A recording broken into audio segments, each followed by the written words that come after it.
நம்ம அரிசியை இதில் சேர்த்துடணும்.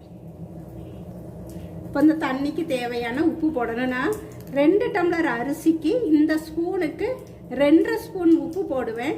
அப்புறம் கிரேவிக்கு 1 ஸ்பூன் உப்பு போட்டாச்சு. அதனால் இப்போ மீதி 1.5 ஸ்பூன் உப்பை இப்போ சேர்த்துடணும்.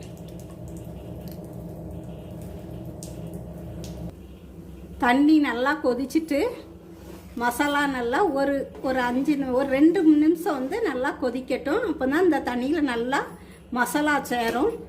நல்லா கொதித்ததும் 2 நிமிஷம் கொதித்ததும் அரிசியை நம்ம இதோட சேர்த்துக்கிடணும். 20லேருந்து 25 நிமிஷம் வரை அந்த அரிசியை, சாப்பாட்டு அரிசி தான் எடுத்துருந்தேன், இதை நல்லா ஊற வச்சுருந்தேன். இப்போ இந்த மசாலா தண்ணியோடு சேர்த்துடணும்.